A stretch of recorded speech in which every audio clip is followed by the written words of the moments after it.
Hello everyone. तो जैसे कि मैंने आप सबको बताया था कि मैं आपको अपने यूट्यूब चैनल पे बिज़नेस स्टडीज़ का सारा सिलेबस कराऊंगी और उनकी वीडियोस आपको प्रोवाइड करूंगी। तो आज से हम स्टार्ट कर रहे हैं। तो देखते हैं सबसे पहले कि बिज़नेस स्टडीज़ में टोटल कितने यूनिट्स हैं।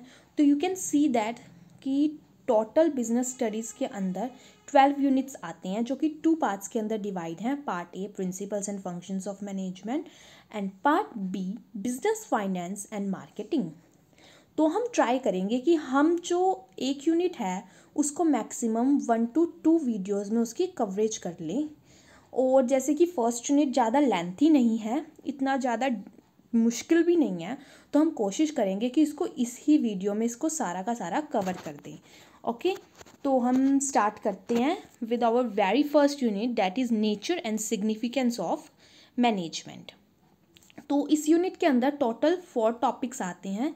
First one is management and introduction, जिसमें आपको बताया जाएगा कि मैनेजमेंट क्या है, उसकी फीचर्स, उसकी ज़रूरत हमें क्यों है। Second is management as science, art and profession.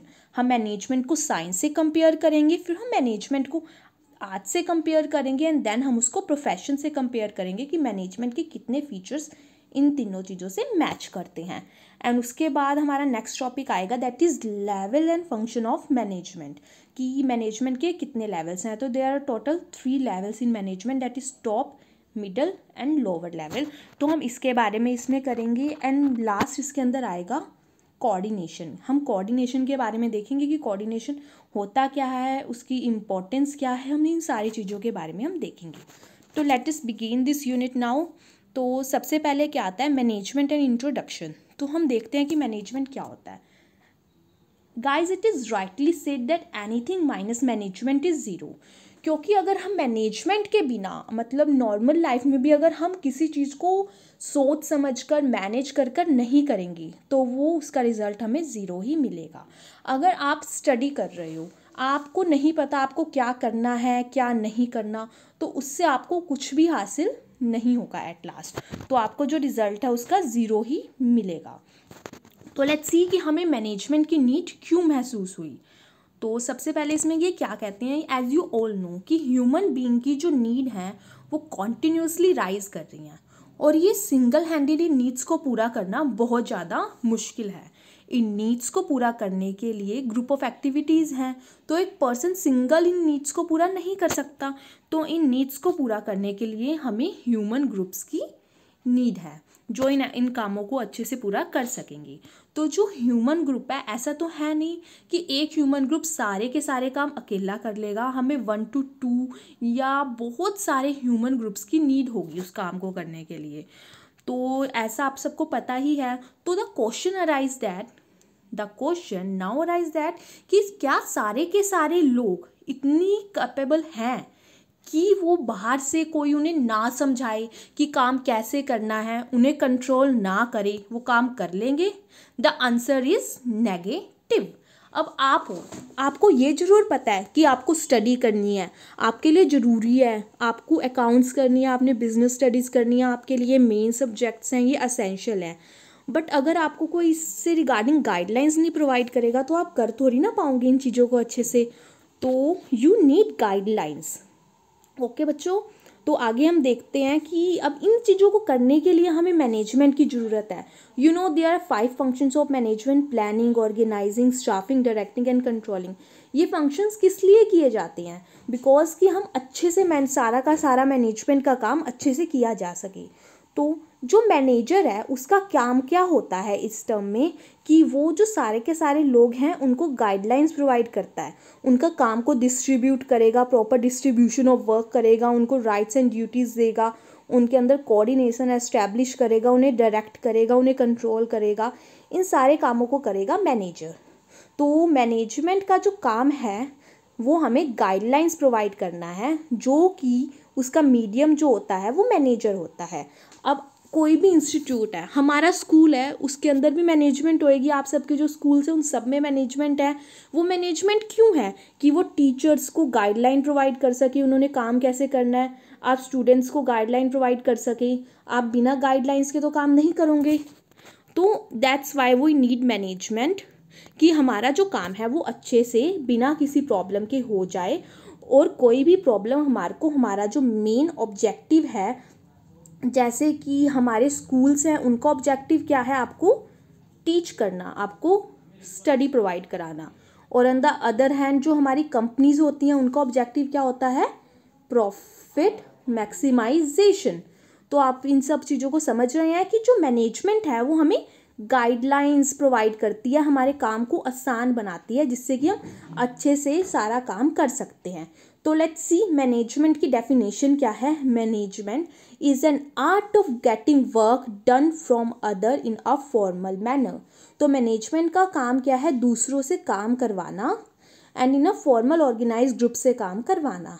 तो management is an art of getting work done through others and with formal organised manner. आपको ये टूल किट की जो डेफिनेशन है, जो टूल किट 1 में दी हुई है, इसको अच्छे से आपने याद करना है। तो ये डेफिनेशन आपको पता होनी चाहिए। तो management it refers to the process, ये एक प्रोसेस है जो कि कंडक्ट करना होता है, जिसमें फंक्शंस को जो है organising, planning, organising, staffing, directing, controlling के जो हमारे फंक्शंस हैं उनको अफेक्टिव वे में और एफिशिएंट वे में करें। तो मैनेजमेंट के अंदर ये चीज़ें आती हैं।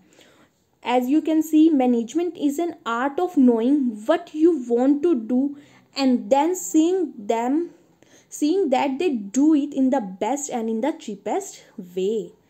तो आगे हम आप समझ आ गया आपको कि मैनेजमेंट क्या होती है। मैनेजमेंट की हमें हर जगह नीड होती है। मैनेजमेंट की वजह से हमारा जो काम है वो अच्छे से हो जाता है। तो इसी के अंदर हमारा एक नेक्स्ट टॉपिक जो आता है वो है what is efficiency and effectiveness, की एफिशिएंसी और इफेक्टिवनेस के अंदर क्या फ़र्क होता है। तो हम देखते हैं कि एफिशिएंसी और इफेक्टिवनेस के अंदर क्या फ़र्क है। बच्चों, इफेक्टिवनेस का मतलब ये होता है कि जो काम है ना वो टाइम पे होना चाहिए, नो मैटर कि उसके लिए कितनी कॉस्ट लगी। कॉस्ट उसके लिए ज़रूरी नहीं है, मैटर नहीं करती। But on the other hand efficiency का मतलब ये होता है कि कॉस्ट जो है वो लेस होनी चाहिए, कम से कम कॉस्ट होनी चाहिए। The main difference in both of them is this. तो देखते हैं आगे इसका मेन क्या कहते हैं, डिफरेंसेस में क्या लिखा हुआ है। तो इफेक्टिवनेस का मतलब होता है it refers to completing the job on time no matter की कॉस्ट क्या है। और एफिशिएंसी का मतलब होता है कि कॉस्ट इफेक्टिव मैनर की कम से कम कॉस्ट हो, लेस कॉस्ट हो, और यहाँ कॉस्ट मैटर नहीं करती है। ऑब्जेक्टिव क्या है, to achieve end result on time, और इसका ऑब्जेक्टिव क्या है, to conduct cost benefit analysis, कि हमारी कॉस्ट हमेशा कम ही रहे। उधर on the other hand main इसका कंसिडरेशन है टाइम, कि हमारा टाइम कम लगना चाहिए, और यहाँ है कि हमारी कॉस्ट कम से कम लगनी चाहिए। तो आगे हम देखते हैं कि मैनेजमेंट के फीचर्स क्या हैं। आप सबको जो भी ये फीचर्स हैं, इनकी जो ये पॉइंटर्स होते हैं, ये जो हेडिंग्स होती हैं, आपको ये अच्छे से याद होनी चाहिए, because they are very important for you from the point of view of your exam. तो सबसे पहले देखते हैं कि मैनेजमेंट क्या है। उसका फर्स्ट फीचर है management is a goal oriented process. तो गोल ओरिएंटेड प्रोसेस क्यों है मैनेजमेंट, सोचो।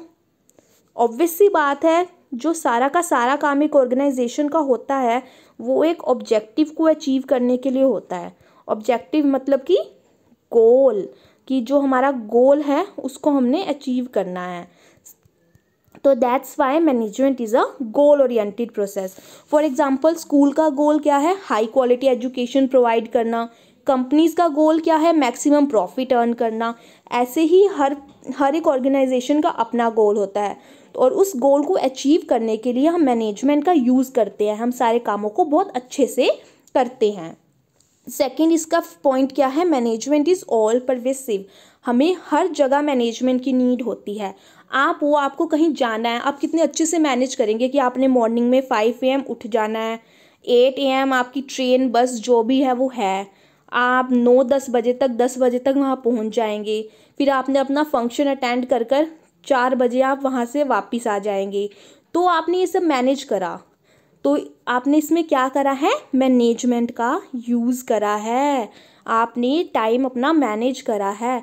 तो that's why it is said that management is all pervasive, चाहे कहीं का भी मैनेजर हो, चाहे यूएसए का हो, जापान का हो, जर्मनी का हो, उनका काम एक ही होगा, मैनेज करना, चीज़ों को मैनेजमेंट करना। चाहे उनका तरीका डिफरेंट हो सकता है, तरीके डिफरेंट होंगे बट काम सेम होगा।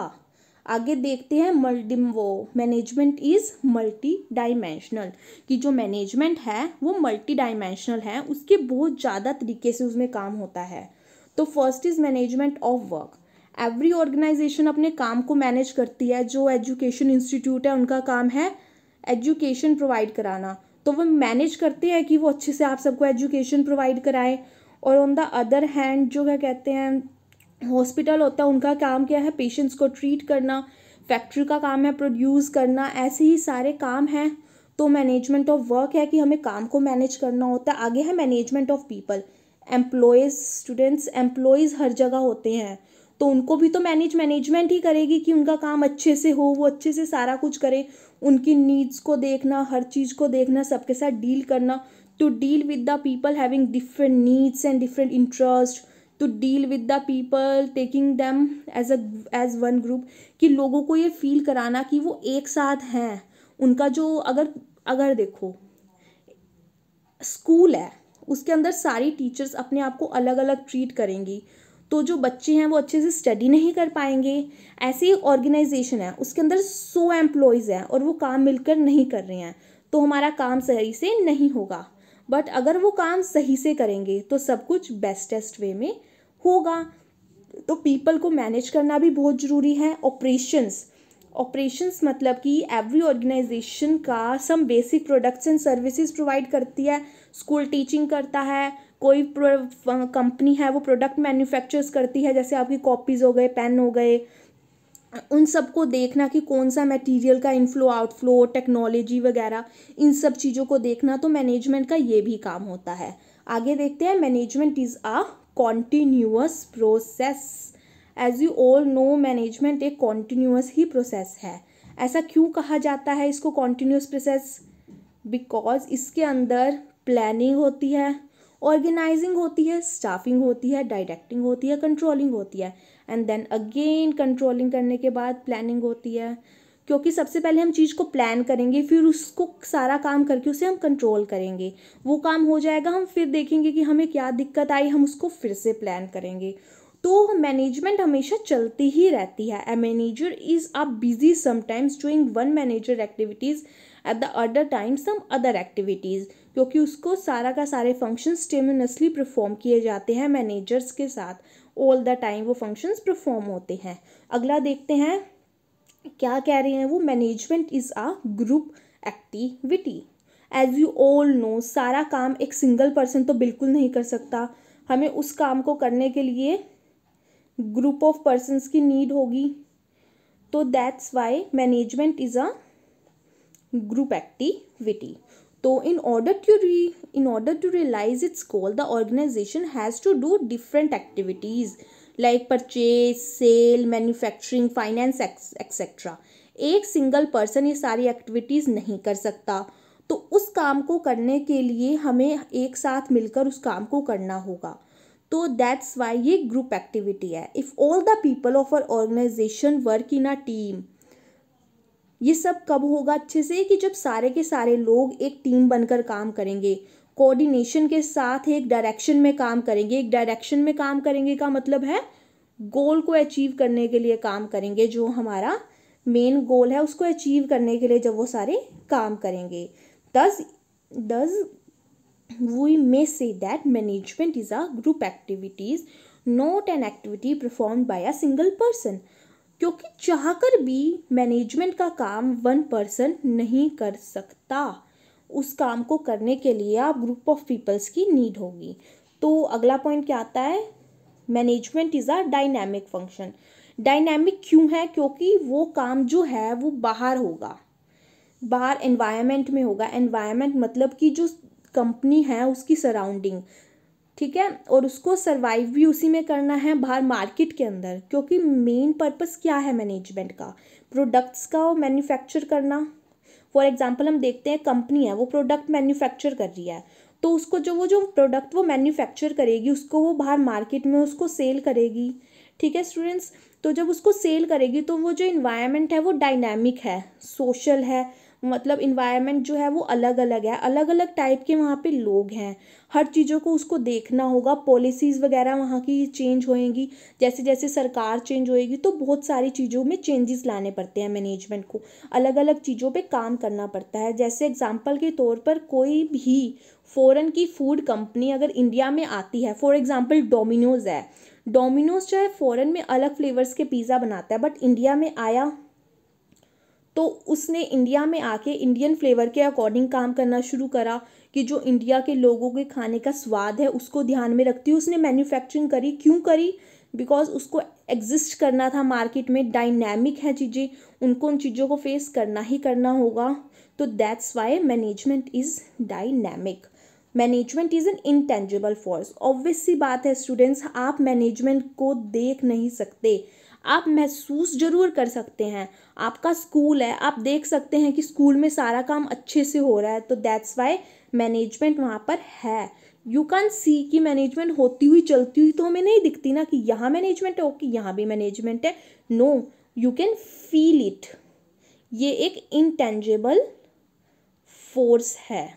ओके, आगे हम देखते हैं कि मैनेजमेंट के कौन कौन से ऑब्जेक्टिव्स हैं। तो मैनेजमेंट के जो ऑब्जेक्टिव्स हैं वो 3 टाइप्स में डिवाइड हैं, that is organisational objectives, social objectives and personal objectives. Organisation के ऑब्जेक्टिव्स क्या होंगे, सोसाइटी से रिलेटेड ऑब्जेक्टिव्स क्या होंगे मैनेजमेंट के, और पर्सनल ऑब्जेक्टिव्स क्या होंगे। ऑर्गेनाइजेशन का ऑब्जेक्टिव क्या होगा, एक ऑर्गेनाइजेशन क्या चाहेगी, it refers to the utilisation of human and physical resources available in the organisation in the interest of the stakeholders. Stakeholders मतलब जो इन्वेस्टर्स हैं हमारे, जिन्होंने अपना पैसा लगाया हुआ है हमारी कंपनी में। ओके, और सबसे पहला वो क्या चाहेगी एक ऑर्गेनाइजेशन की, वो सर्वाइव करे। कोई भी आप हो, आपका एक बिजनेस है, आपकी एक दुकान है मार्केट में, आप कभी ये तो नहीं चाहोगे कि जो वो आपकी शॉप है वो बंद हो जाए। यू वांट कि वो हमेशा ग्रो करती रहे। तो फर्स्ट ऑब्जेक्टिव आप मैनेजमेंट क्यों करेंगे कि आपको सर्वाइवल मिले। सेकंड है प्रॉफिट मिले। आप कोई भी ऑर्गेनाइजेशन है, आपने जैसे शॉप खोल लिया एज आई टोल्ड यू, तो आप क्यों खोल रहे हो वो शॉप, कि आप जो है मनी अर्न कर सके, आप प्रॉफिट अर्न कर सकें। That's why we can say that profit and that is growth. कोई भी ऑर्गेनाइजेशन है वो ग्रोथ तो चाहेगी कि उसकी सेल्स इंक्रीज हो, उसके अंदर इन्वेस्टमेंट इंक्रीज हो, उनकी capital investment etcetera increasing trend हो, बिजनेस ग्रो की तरफ जाए। तो these are the objectives of management to organisational objectives. ठीक है, अगले आते हैं कि सोशल ऑब्जेक्टिव्स क्या है। It refers to considering the interest of the society. Society के बारे में हम क्यों सोचेंगे कि एट लास्ट हम जो हैं, हम काम तो जो सारा का सारा है वो सोसाइटी में ही करेंगे ना, हमने रहना तो सोसाइटी में ही है, हमारे जो प्रोडक्ट्स हैं उन सबको हम सोसाइटी में ही तो बेचेंगे ना, हम इधर उधर तो उनकी सेल करेंगे नहीं।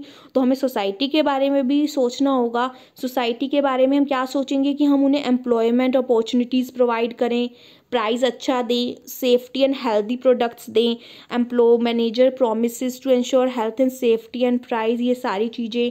हम कोई भी गलत प्रोडक्ट ना बनाएं, इन्वायरमेंट को सेव रखें, पोल्यूशन ना करें, कंट्रीब्यूट करें स्टैंडर्ड ऑफ लिविंग की, हम ऐसे प्रोडक्ट बनाएं जो कि लोगों की स्टैंडर्ड ऑफ लिविंग को इम्प्रूव करें।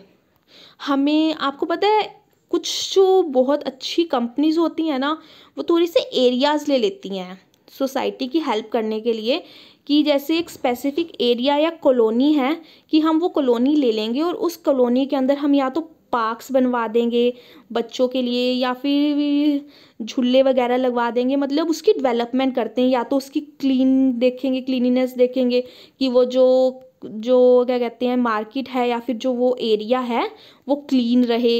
ऐसे उससे क्या होता है कि उनकी एक तो गुडविल अच्छी हो जाएगी, उनका नाम होगा कि वो सोसाइटी के लिए काम कर रहे हैं। Okay students, got it. तो आगे हम देखते हैं कि आगे क्या है इसके अंदर। Personal objective. पर्सनल ऑब्जेक्टिव्स तो आप समझ ही रहे हैं कि जो एम्प्लॉयज़ हैं उनके personal objective. It refers to the objectives to be determined with respect of the to be determined in respect of the organisation. तो जो कि ऑर्गेनाइजेशन के एम्प्लॉयज़ से रिलेटेड है। एम्प्लॉयज़ क्या चाहेंगे कि उनको फाइनेंशियली उनको कोई दिक्कत ना आए, उनको अच्छी सैलरी मिले, उनको सोसाइटी में अच्छा रुतबा बने एंड उनका स्टैंडर्ड ऑफ लिविंग हो, हाई लेवल नीड्स उनकी पूरी हो, सफिशेंट अपॉर्चुनिटीज़ मिलें, अच्छा सब रहे। आगे हम देखते हैं कि मैनेजमेंट की इम्पोर्टेंस क्या है। वीडियो ऑलरेडी स्टूडेंट्स 20 मिनट की हो गई है और हमारा अभी तक एक पार्ट भी नहीं हुआ है। हमने सोचा था कि सारा कर लेंगे, चलो कोई बात नहीं, हम अच्छे से करेंगे, जितना भी करेंगे 30 मिनट्स तक हम इस वीडियो को लेके जाते हैं। चलो हम कोशिश करेंगे कि मैक्सिमम उसमें जितना कवर कर सकते हैं कवर करें। तो आगे हम क्या देखते हैं, what are the importance. Management is help in achieving goal, as I told you कि हमें गोल ही अचीव करना होता है। मैनेजमेंट इंक्रीज एफिशिएंसी, मैनेजमेंट हमारी एफिशिएंसी इंक्रीज करती है जब ह्यूमंस को, मशीनरीज को हम अच्छे से बताएंगे ह्यूमंस को कि आपने काम कैसे करना है, तो उससे हमारी एफिशिएंसी इंक्रीज होएगी। Management create a dynamic organisation, dynamic organisation कैसे क्रिएट करती है कि मैनेजमेंट तैयार करती है एम्प्लॉयज़ को कि जो चेंजेस आएंगी उनको आपने कैसे टैकल करना है। Every organisation works in an ever changing environment, to face the changing environment many changes need to be made in organisation. कि जैसे टेक्नोलॉजी में कोई चेंज आ जाता है तो ऑर्गेनाइजेशन को भी डेवलप करना होगा वो चेंज, ठीक है। तो बट स्टिल पीपल रिसिस्ट, कोई भी नहीं चाहता कि चेंज आए। अब आप वो एकदम आपको कह दें कि आपके एग्ज़ाम्स ऐसे होंगे वैसे होंगे तो आप तो रेजिस्ट करोगे ही ना। कि आपको कह दें कि instant of writing with pen you have to do typing in a laptop, मतलब आपको एग्ज़ाम को टाइप करके करना होगा और 3 आवर्स के अंदर। It's impossible. कुछ बच्चे तो इसको रेसिस्ट करेंगे क्योंकि टाइपिंग स्पीड सबकी तेज नहीं होती, तो दैट्स वाई उससे के डायनामिक बनाया जाता है। Manager creates favourable environment, manager ऐसी इन्वायरमेंट क्रिएट करता है, लोगों को ट्रेनिंग प्रोवाइड करता है कि वो अच्छे से उन चेंजेस को अडेप्ट कर सके। नेक्स्ट आता है management help in achieving personal objective. अब एम्प्लॉयज़ जब अच्छे से काम करेंगे तो उनको प्रमोशन भी मिलेगा, उनका स्टैंडफुल एबिलिटीज़ में काम करेंगे तो उनका पर्सनल ऑब्जेक्टिव भी अचीव होएगा, ठीक है। उनको इंडिविजुअल्स ऑब्जेक्टिव अचीव होएंगे। Open communication, manager make employees able, उनको मोटिवेट करके रखता है कि जिससे वो अच्छे से काम करें। अच्छे से काम करेंगे तो उनको सैलरी प्रमोशन सब मिलेगा, तो उससे उनका पर्सनल ऑब्जेक्टिव भी अचीव होगा। आगे है management helps in the development of the society. अभी मैंने आपको समझाया था कि वो एरियाज़ ले लेते हैं, इस हिसाब से वो अच्छे से हेल्प करते हैं। उसके साथ ही वो पोल्यूशन फ्री प्रोडक्ट्स जनरेट करते हैं, रीज़नेबल प्राइस चार्ज करते हैं, एनवायरनमेंट को अफेक्ट नहीं करना चाहते, एम्प्लॉयमेंट अपॉर्चुनिटीज़ क्रिएट करते हैं, ठीक है। आगे जो हमारा टॉपिक है वो है management as a science, art and profession. तो कुछ लोग कहते हैं मैनेजमेंट साइंस है, कुछ कहते हैं आर्ट है, कुछ कहते हैं बोथ है। तो सबसे पहले कंक्लूजन पे किसी भी पहुंचने से पहले हम कंपेयर करेंगे मैनेजमेंट को साइंस से और फिर कंपेयर करेंगे आर्ट से। तो आपको पता है साइंस क्या होती है, it refers to systematic body of knowledge, create general truth, body of knowledge होती है। मतलब साइंस के अंदर तो जो रूल्स हैं या फिर जो भी एजम्पशंस हैं वो ऑलरेडी लिख दी जाती हैं, ठीक है। तो हम देखते हैं इसको कंपेयर हम इस टेबल की हेल्प से करेंगे। तो हम देखते हैं इसके अंदर सबसे पहले क्या है, सिस्टमैटिक बॉडी ऑफ नॉलेज। तो as you know science is a systematic body of knowledge, क्योंकि उसके प्रिंसिपल्स होते हैं, जैसे लेफ्ट हैंड रूल होता है, राइट हैंड रूल होता है, न्यूटन रूल्स होते हैं, ये सारे रूल्स ऑलरेडी रिटन होते हैं। और मैनेजमेंट के अंदर भी प्रिंसिपल्स आते हैं, प्रिंसिपल्स ऑफ मैनेजमेंट होते हैं, unity of command, unity of direction, हम अगले यूनिट में देखेंगे सारे। तो यहाँ से तो वो साइंस हो गई। अब जो प्रिंसिपल्स हैं वो एक्सपेरिमेंट्स पे बने हैं, यस। ऐसे ही हमारे जो इसके प्रिंसिपल्स हैं मैनेजमेंट के वो भी एक्सपेरिमेंट्स पे बने हैं। After applying the characteristics of science to management we find that the development of management took years, सालों की रिसर्च के बाद, एनालाइज एक्सपेरिमेंट के बाद वो बने हैं, ठीक है। उसके बाद है यूनिवर्सल वैलिडिटी। साइंस के प्रिंसिपल यूनिवर्सल वैलिड हैं स्टूडेंट्स, बट कहीं जगह पर हमारे मैनेजमेंट के प्रिंसिपल नहीं लग पाते। But the principle of management are not as exact as principles of science. वो कहीं कभार डिज़ायर रिजल्ट नहीं दे पाते, क्योंकि हर पर्सन का अपना हिसाब होता है काम करने का। So that's why it can be said that, हम कंक्लूजन में क्या कहेंगे, अप्लाइड साइंस है, इन एग्जैक्ट साइंस है, बिकॉज वो सारे के सारे जो सारे के सारे जो, अब ये देखो 3 सिचुएशंस में से, वेट अ मिनट, अब जो ये 3 सिचुएशंस में से वो इस पे फुलफिल हुई, इस पे फुलफिल हुई, बट वो इस पे नहीं हुई, तो दैट्स वाई वो साइंस के सारे चीज़ों को नहीं मानती है, ठीक है। तो that's why management can not be treated as a perfect science but as a principle are subject to change with time, but situation with time, situation and human nature, it is better to call it applied science and inexact science। तो आगे देखते हैं management as an art क्या है। तो art का मतलब क्या होता है, प्रैक्टिकल नॉलेज को अप्लाई करना। तो देखते हैं मैनेजमेंट किस हद तक एप्लीकेशन कर सकती है। तो थियोरटिकल नॉलेज होनी चाहिए, यहाँ भी थियोरटिकल नॉलेज है, यहाँ भी थियोरटिकल नॉलेज है। हमारे पास मैनेजमेंट की कितनी सारी किताबें होती हैं, नॉलेज होती है, तो ये प्रिंसिपल तो ये करैक्टरिस्टिक्स तो दोनों की सेम मैच कर गई। आगे है पर्सनलाइज एप्लीकेशन। हर manager as I told you अपने हिसाब से काम करता है। Manager also apply the theoretical knowledge of management depending on its creativity, situations पे क्रिएटिविटी के हिसाब से अप्लाई करता है। तो ये प्रिंसिपल भी अप्लाई हो गया, करैक्टरिस्टिक भी। Practice and creativity, to get a perfection in art continuous हमें प्रैक्टिस करनी होती है।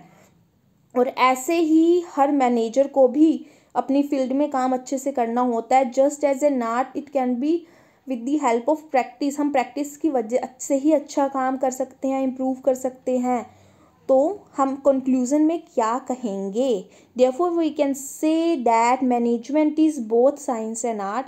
देखो सारी की सारी characteristics of arts are on accept कर ली गई हैं मैनेजमेंट के द्वारा, क्योंकि ये जो भी एक्टिविटीज़ थी इन तीनों के ऊपर हमारी जो मैनेजमेंट है आर्ट्स की खरी उतरी है। तो हम कंक्लूजन में क्या कहेंगे कि मैनेजमेंट बोथ है, साइंस भी है आर्ट भी है। एज अ साइंस मैनेजमेंट के पास प्रिंसिपल्स हैं, गाइडलाइंस हैं, मैनेजर के पास उनको काम करने की प्रैक्टिकल एफिशिएंसी है। और एज एन आर्ट भी क्या कहते हैं, एज एन आर्ट भी उनको वो प्रैक्टिकली अप्लाई करता है, अपना बेस्ट टेक्निक्स का यूज़ करता है। तो that's why both science and art है। आगे है management as an profession. Profession क्या होता है, it refers to that economic activity which is conducted by a person, जिस पर्सन के पास स्पेसिफिक नॉलेज है, स्किल है, वो सोसाइटी की वेलफेयर के लिए वो काम करेगा with the use of impartially to serve various sections on the society. For example doctor के पास नॉलेज है तो वो उस नॉलेज को नॉलेज की हेल्प से लोगों को ट्रीट करेगा। एक टीचर है उसके पास नॉलेज है, वो लोगों को एजुकेशन प्रोवाइड करेगी। जैसे मैं आपको एजुकेशन प्रोवाइड कर रही हूँ, टॉपिक्स के अच्छे से समझाना चाह रही हूँ, मेरी ड्यूटी है कि मैं आपको अच्छे से टॉपिक्स कराऊँ। तो ऐसे ही है well defined body of knowledge. Management is a systematic body. देखो well defined body of knowledge होती है प्रोफेशन की, उन्हें पता होता है कि एजुकेशन ट्रेनिंग दी जाती है। ऐसे ही मैनेजमेंट की भी IIMs हैं, ये इंस्टीट्यूशंस हैं, इंडियन इंस्टीट्यूट ऑफ मैनेजमेंट। तो बॉडी ऑफ नॉलेज हो गया। आगे रिस्ट्रिक्टेड एंट्री, यहाँ रिस्ट्रिक्टेड एंट्री नहीं है। मैनेजमेंट कोई, अब देखो जो डॉक्टर है वही डिग्री लेकर डॉक्टर बनेगा, ठीक है। लॉयर है उसके पास डिग्री ऑफ लॉ होनी चाहिए। और ऐसे ही मैनेजमेंट में ऐसा नहीं होता, इरिस्पेक्टिव ऑफ द एजुकेशन कोई भी मैनेजर बन जाता है। As for the management is concern anyone can be appointed as an manager irrespective of his education. उसको आना चाहिए काम करना, वो मैनेजर बन जाएगा। एज पर स्पेसिफिक कोई डिग्री की नीड नहीं होती। सेकेंड है प्रोफेशनल एसोसिएशंस। तो you can see that bar council of India होता है लॉयर्स के लिए, मेडिकल काउंसिल डॉक्टर्स के लिए, Indian institute of chartered accountant होता है हमारे CAs के लिए, बट उनको वहीं से डिग्री लेनी होगी। फॉर मैनेजर्स भी ऑल इंडिया मैनेजमेंट एसोसिएशन है, बट ऐसा ज़रूरी नहीं है कि सारे के सारे मैनेजर्स यहाँ रजिस्टर करें और यहाँ से मतलब कि मेंबर हों इसके। अगर आप इसके मेंबर नहीं हो तब भी आप एक मैनेजर की पोस्ट के लिए कैपेबल हो। बट अगर आपके पास डिग्री नहीं है बार काउंसिल ऑफ इंडिया से लॉयर की, तो आप तो केस नहीं लड़ सकते कोर्ट में, बट यहाँ पे आप मैनेजमेंट कर सकते हैं। आगे आ गया ethical code of conduct. As you know ethics of codes of conducts होते हैं एक प्रोफेशनल पर्सन के, वो जैसे एक डॉक्टर होता है उसके भी होते हैं, चार्टेड अकाउंटेंट्स के भी होते हैं, उनको गाइडलाइंस, उनको बिहेवियर कैसे करना है ये सब बताया जाता है। But as such for management is concern with no such code. कोई भी ऐसा कहीं नहीं लिखा हुआ कि कैसे मैनेजमेंट करनी है, कैसे की करना है, ये आप अपनी नॉलेज के हिसाब से करते हैं। सर्विस मोटिव तो दोनों का ही होता है आज के टाइम में। जो डॉक्टर है उसका काम सोसाइटी को सर्व करना है तो उसका सर्विस मोटिव हो गया। पहले के टाइम में कहा जाता था कि कंपनी सिर्फ प्रॉफिट मैक्सिमाइज करना चाहती है, but nowadays as I told you जो वो है सोसाइटी के बारे में भी सोचती हैं। तो it can be said that कि हाँ जो हमारी मैनेजमेंट है अब वो सर्विस भी प्रोवाइड करना चाहती है। तो वी कैन सी अब हमारे पास बॉडी ऑफ नॉलेज है, IIMs है, हमारे पास रिस्ट्रिक्टेड एंट्री वाला जो क्वेश्चन है वो उसमें हम कैपेबल नहीं है, प्रोफेशनल एसोसिएशन वाले में भी नहीं है हम एप्लीकेबल, एथिक्सल कोड ऑफ कंडक्ट भी नहीं है, सर्विस मोटिव भी हमारा हम कह सकते हैं 80% कह देते हैं चलो कि होगा, बट नॉट कम्प्लीटली। ठीक है, आगे हम इसका कंक्लूजन क्या निकालेंगे कि वो जो अभी हमारा है वो अभी इन्फेंसी में है, मतलब बचपन में है। अभी जो हमारा मैनेजमेंट है वो कम्प्लीटली एक प्रोफेशन नहीं बना है, अभी वो उसके बचपने में है, वो धीरे धीरे डेवलप कर रहा है, स्लो स्पीड में ग्रो कर रहा है। तो वी कैन से दैट कि अभी हमारी जो मैनेजमेंट है वो अच्छे से प्रोफेशन नहीं बनी है। तो इस वीडियो को हम यहीं ख़त्म करते हैं। नेक्स्ट वीडियो में as I told you 1 to 2 parts में करेंगे हम। नेक्स्ट पार्ट में लेवल्स ऑफ मैनेजमेंट का टॉपिक करेंगे। तो अगर आपको मेरे एफर्ट्स अच्छे लगे हैं तो मेरे चैनल को सब्सक्राइब करना, लाइक करना एंड प्लीज़ कमेंट मी कि आपको कौन से अकाउंट्स या इकोनॉमिक्स के टॉपिक पे भी वीडियो चाहिए हो, मैं आपको प्रोवाइड कराऊंगी। एंड जो भी आपको प्रॉब्लम हो आप मुझे कमेंट में बता सकते हैं। Thank you for watching.